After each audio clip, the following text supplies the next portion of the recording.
The Singapore International Festival of Arts is set to return in May.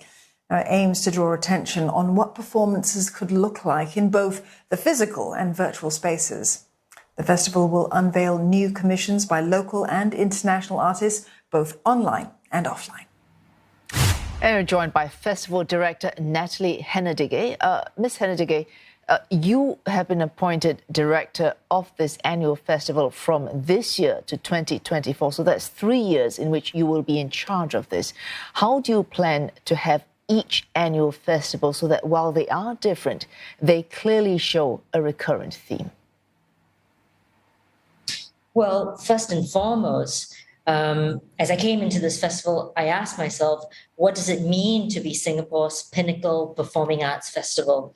And I think that it means that it needs to be defined by original creation, and it also needs to be a space where Singapore artists are placed at the fore and creation coming from Singapore is placed at the fore.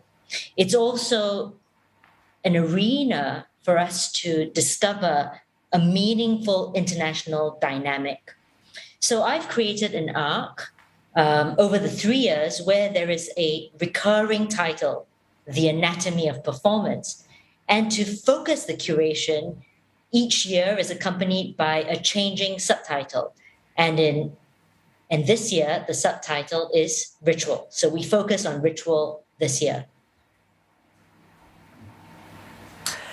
Ms. Hennedige, you mentioned this issue of the ritual. We understand that each performance is going to have one of those. Why the focus on that specifically? Well, I think ritual relates to a gathering.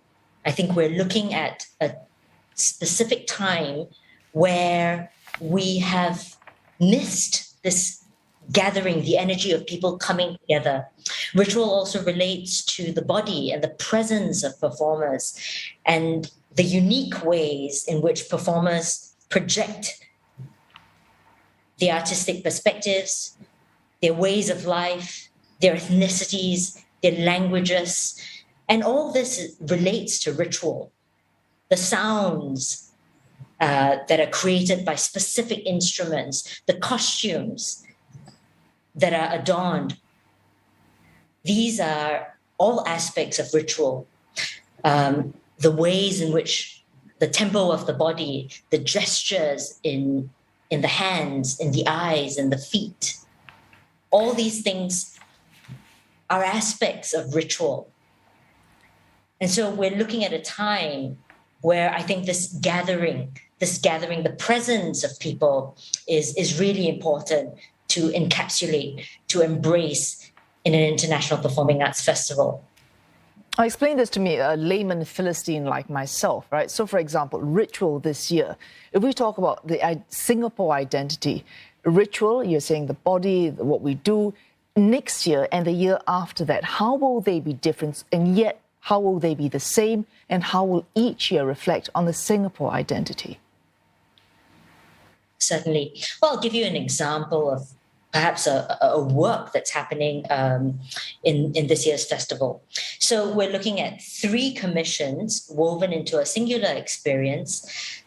The first work is built on Chinese rituals, and it is helmed by Max Tan, who is a fashion artist. So he will have 20 models on stage in a work that draws inspiration from his mother, actually. So birth rituals from the Chinese and Southeast Asian tradition.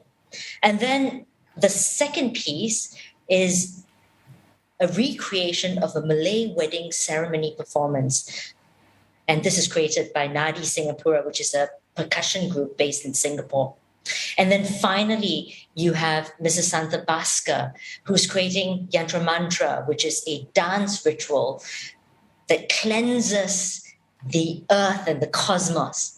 So from these different cultures, you see ritual being expressed.